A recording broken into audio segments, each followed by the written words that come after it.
All right, let's dive into Shakespeare's Macbeth. If you're getting ready for your GCSEs, or, just want to get your head around this super dark and bloody tragedy, you're in the right place. We're going to break down all the key plot points and quotes you need to know, tracking how this amazing hero turns into a total tyrant. So, where does it all kick off? Well, it all starts right here. Picture this. Macbeth's just won a huge battle. He's on a stormy heath, and suddenly these three creepy witches pop up and hit him with this massive prophecy. And just like that, a really dangerous seed of ambition is planted in his mind. This is the moment that sets everything in motion. Okay, so for this first part, we're going to look at prophecy and ambition. We're really tracking Macbeth's journey from this celebrated war hero, totally loyal to his king, to a guy who's actually thinking about murder.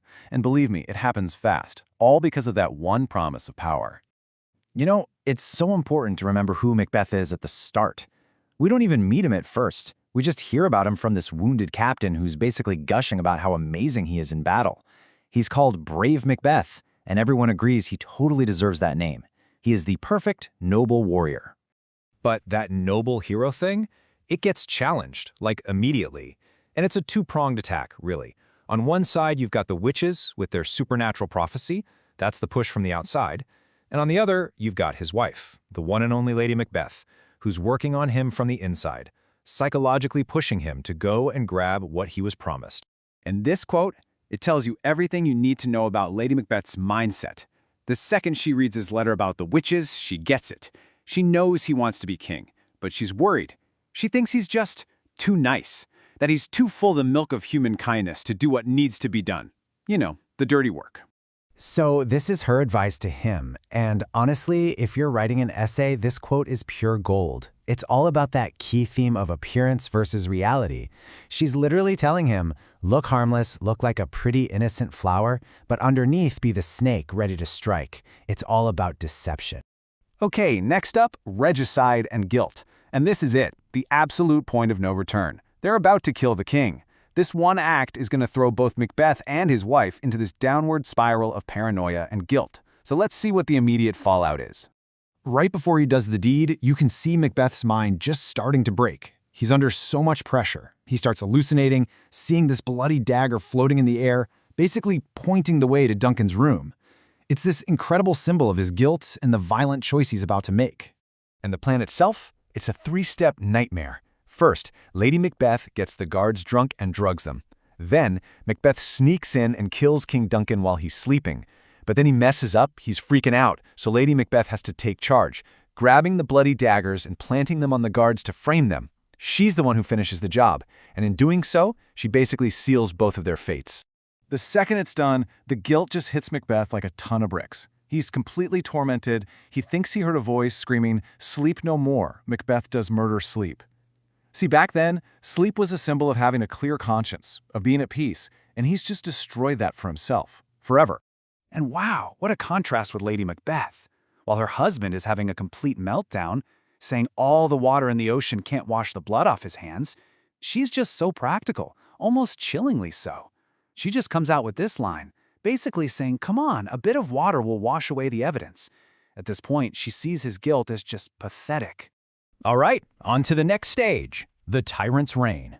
So Duncan's sons, Malcolm and Donalbain, they leg it because they're scared they'll be next. This makes them look guilty, and guess what? Macbeth gets crowned king.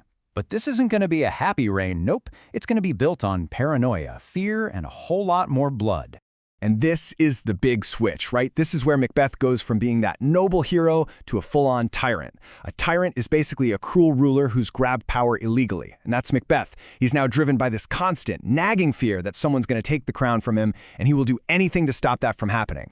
And his paranoia has a name. Banquo. This quote tells you everything. He's saying, what's the point of being king if I'm not safe? So why Banquo? Simple. Banquo was there with the witches. He heard them say that his kids would be kings, not Macbeth's. And that makes Banquo a huge threat. So what does our new tyrant king do? He hires murderers to kill his best friend, Banquo, and his son, Fleance. I mean, how low can you go? But the plan only half works. They get Banquo, but his son Fleance escapes. And that is a huge problem for Macbeth, because it means the witch's prophecy is still out there, still a threat. This next scene is a massive turning point. So Macbeth is hosting his first big royal banquet, trying to act all kingly. And then he sees the ghost of Banquo, covered in blood, sitting in his chair. The thing is, nobody else can see it. He starts screaming in an empty chair, and all his lords are just looking at him like he's lost his mind. His cover is well and truly blown. So, where do you go from here? We're heading into a section I call false security.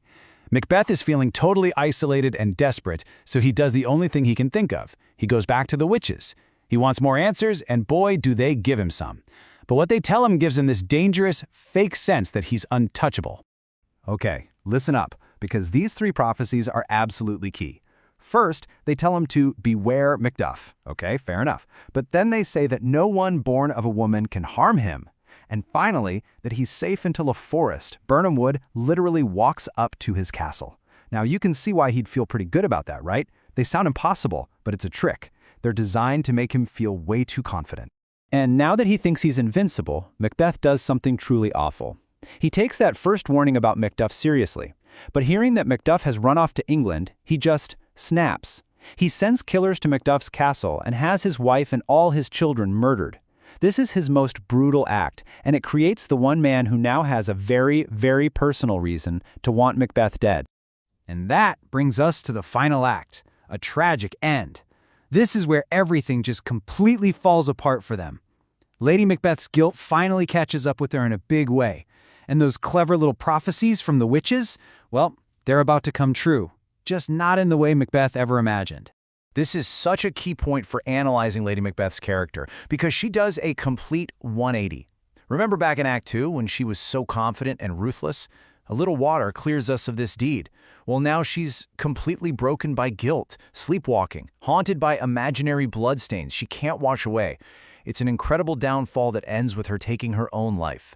When Macbeth hears that his wife is dead, he delivers this incredibly famous and incredibly bleak speech. He's just empty.